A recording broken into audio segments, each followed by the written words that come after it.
You know, it's been tough being a Marvel fan because a lot of people think that they've lost their touch, and that made me depressed. It kind of sends me into, Avoid. Let's talk about Thunderbolts.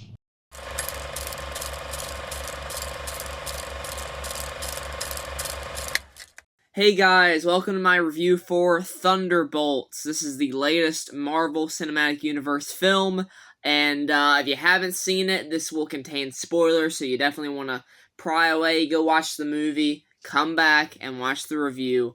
We have a lot to talk about because Thunderbolts has been one of my most anticipated Marvel projects since it was announced about 2 years ago. And I just loved the concept. This is basically Marvel's answer to Suicide Squad, except I would argue that this is actually done a bit better than at least the first Squad movie, significantly. Thunderbolts follows Florence Pugh as Yelena leading a ragtag group of anti-heroes. They are all brought to a room thinking that, they have to kill certain ones and retrieve this, but really it's all been a ploy by Val, played by Julia Louis-Dreyfus.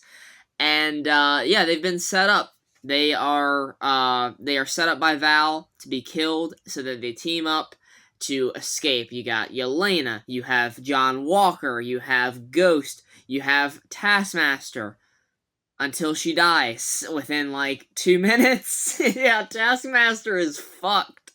Taskmaster's storyline, man, it's a great storyline in this movie. Just starts fighting people, sees John Walker, she's going up to him with her sword, and Ghost just shoots her in the head. Done. Like, we just move on to, I think Elena brings it up later, I think. But that's it. That's it for Taskmaster. And then you have Lewis Pullman as Bob. Oh boy. Bob is going to be a fan favorite, I'm telling you that right now. Florence Pugh and Lewis Pullman are really the two big players here that I loved. Also joining the ride is, of course, Sebastian Stan back as Bucky. You've got David Harbour returning as Red Guardian, and of course, like I said, you got John Walker, Wyatt Russell, and Hannah John Kamen plays Ghost. So the gang's all here. And they have to team up to escape this room. They escape, and they're bickering back and forth. I really like the chemistry between everybody in this movie. The bickering back and forth, the name calling.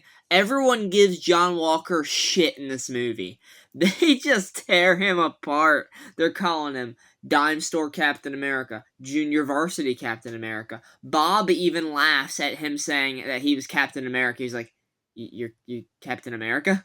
And then John gets like so pissed off about it because John Walker, look, this man, he searches for validation all the time. We've seen it in Falcon and Winter Soldier. He wanted that validation from Falcon and from Bucky that, yeah, this is Captain America now, and the world turned their back on him once he killed that Flag Smasher in Falcon and the Winter Soldier.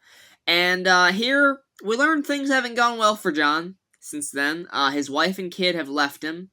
That was pretty sad. We get a moment where Bob touches him, and he sees his wife arguing with him over watching the kid. He's too occupied reading the story about him, the fall of a hero, John Walker. Every one of these characters in this movie, in some kind of way, is in a void. They're all dealing with certain issues. You have, of course, John dealing with his wife and kid leaving him. You have Bucky dealing with his past. He's trying to move on and be, running for senator, I believe, or congressman. Sorry, he's a congressman now in this movie. And he's trying to, escape from his past. He's like, look, you got to confront the past, or you got to do something to make yourself feel better about it. So he's trying to lead this group a little bit down the right path to redeem themselves from what they think they've done in the past. Yelena is probably the biggest one that is the most ridden with depression and self-loathing because obviously she lost her sister. And we find out that Red Guardian after that kind of stopped contacting her all that much. Like, he just kind of stepped away because he just didn't know what to say. He didn't know how to be there, but he tells her, like, I want to be there for you. And it's this really emotional moment between him and Yelena at near, close towards the end of the movie, where she's like, I'm so scared all the time, and I lost my sister and you weren't there. And he said, I wanted to be there, but I didn't want to mess it up. I didn't want to lose you. But let me talk about Lewis Pullman some more. Bob. Obviously, we know, if you've seen the movie, he's more than just Bob. He is Sentry. Just from within that like 10 to 15 minute range since we last saw him, he has learned how to use his powers. They have his hair dyed. They have a suit for him.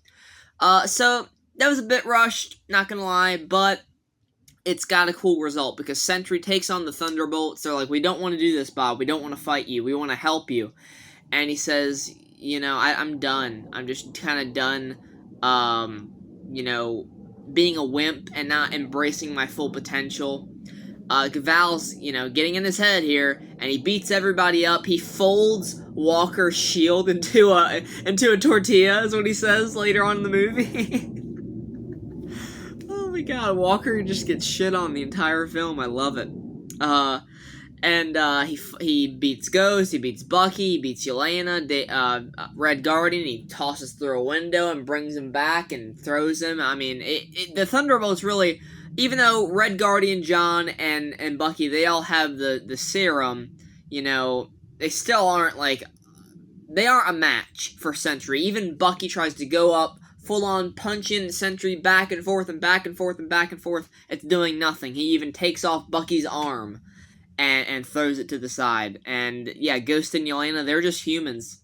I mean, they have they have Ghost has her teleporting skills, right? Her phasing, and Yelena just has guns and batons and tasers and shit. They can't do much against them. So I knew going into this movie that when it's time to take on the Void, which is this alter ego to Sentry and Bob, where it's basically the darkness inside of Bob taking over, because we see when he was younger, he would have an abusive father that was abusive to his mom, and Bob would stand up for her, and he would be abusive towards Bob. And he got bad into drugs, and that's how he kind of led himself to applying himself to doing these tests for the Sentry Project, and that's how he became Sentry. He got these powers. But it's sad.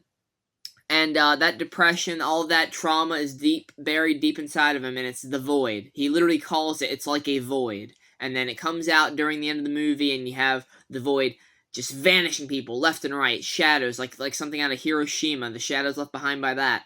People are vanishing left and right, little girls are getting vanished. They're trying their best. Even, you get a moment for pretty much everybody in this movie to save somebody, This piece of rubble is about to crush this lady, or this little girl, and Red Guardian rushes out and protects her, and Yelena saves some people from getting, taken up by the shadow, and she tells them, go this way. Bucky saves these two people from a car. He flips it over his arm. Ghost manages to get this woman out of the way of a helicopter that's crashing. John, he gets to save this woman that's about to be crushed by this big piece of rubble, and then everybody else comes and helps push it over.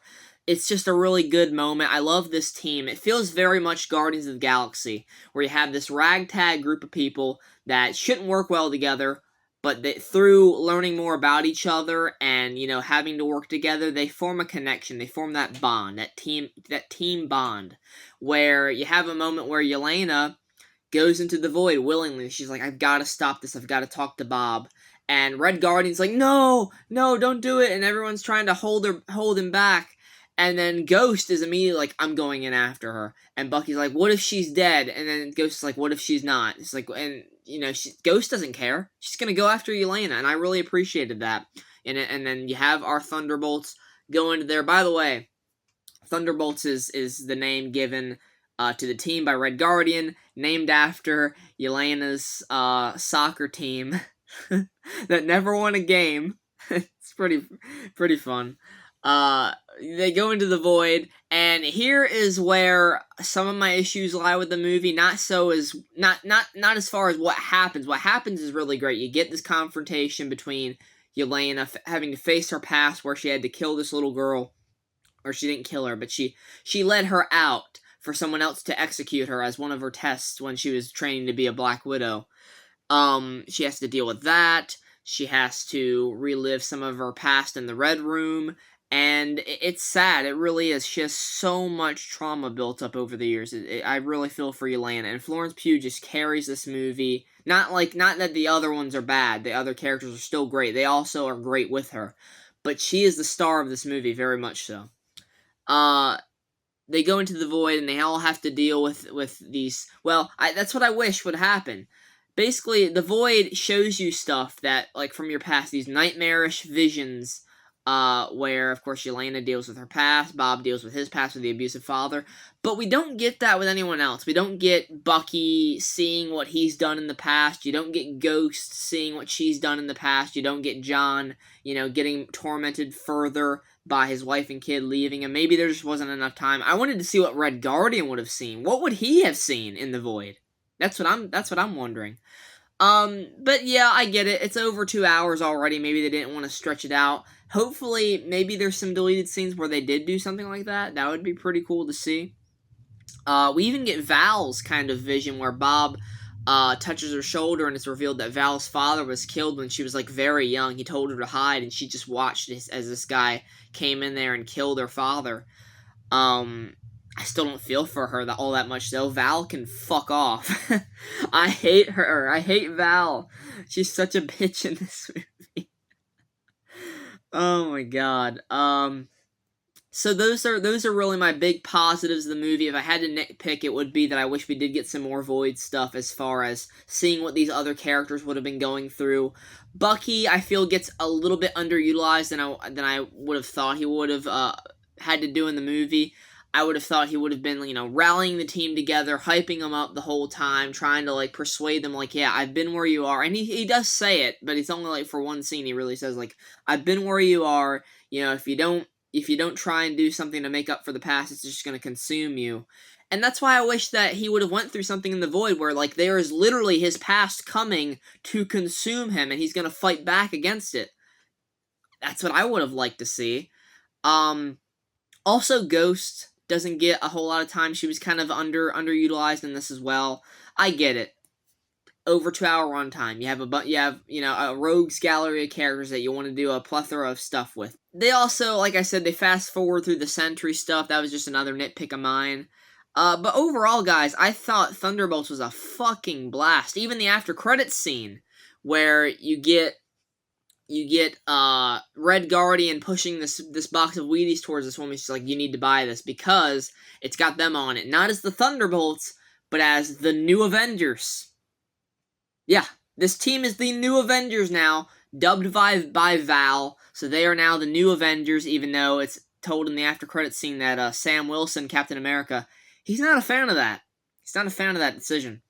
But hopefully they'll all be able to work it out and work cohesively as a team, as a unit in Avengers Doomsday, where of course you're going to have the Thunderbolts, well, I guess the New Avengers, and then the other Avengers, and then X-Men, of course, joining forces, and then, probably maybe some of the Guardians of the Galaxy or something like that. There's a lot of different teams going on.